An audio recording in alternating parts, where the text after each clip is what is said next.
Today on Let John Cook, ooh, what an echo. Isn't that wonderful?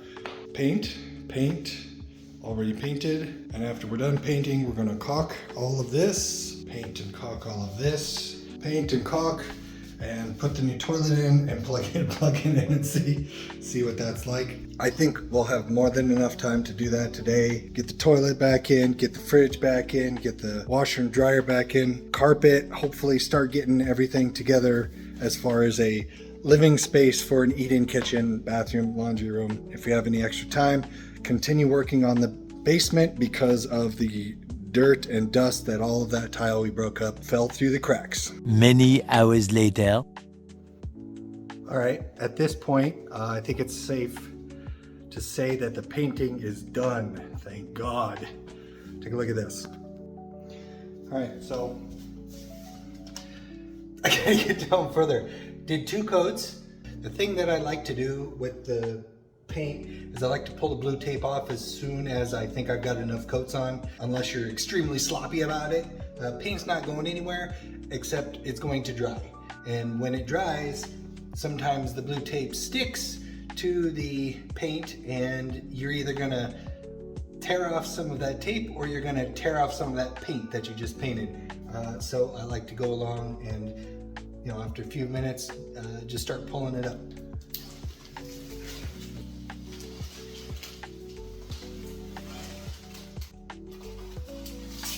Don't! See, dried a little too fast, I think, with this heat, this hot weather. Still pretty good though. Next is a bit of caulking. Caulking time. For caulking, I use, now there's just all sorts of product out there. You just do whatever you want. I like this because it goes on pretty good. It's acrylic. If you got to pull it off, I mean, it's not quite as good as say silicone, but for this application, it should be great, and it's paintable. So this is what I use. On your gun here, your caulking gun uses a ratcheting system. Usually, if you look carefully, on the ends of these, somewhere, there's usually a little long stick that you can use to poke in the hole once you've cut the tip. Tip size doesn't really matter. Usually try and go on the bead that you want to create. Remember, you can always go bigger if you need it to be wider. This guy actually has a little blade inside of here. See that? So when you put your tip in there and nip it, then that'll be fine. Other ways you can cut it is with, say, utility knife, or is I'll grab a pair of nippers and I'll just cut it off. I'm trying to just do a small bead, so I'm gonna cut a small tip off. Once you have your hole, other one did not have a poker in it. A little bullet. This big boy does, just like that, and you're gonna stick it in. There you go. You got some caulking on there, so you know you've punctured the inner little seal here, and you're basically ready to go.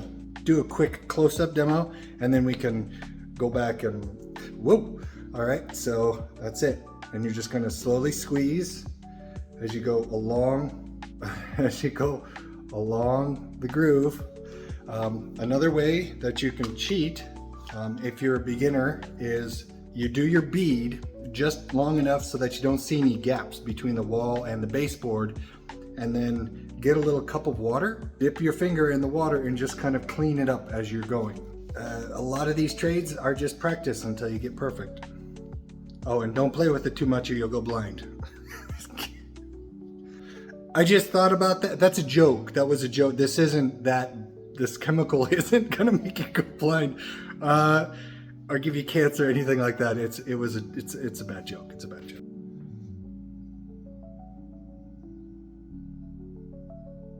Consistent bead. And even if you stop pulling the trigger, it will still come out. All those little paint gaps between your wall and the baseboard, if your wall is uneven, and it will be uneven, will get filled up. Beautiful. And I'm off camera probably, so none of, maybe make a little mistake, but that's pretty perfect.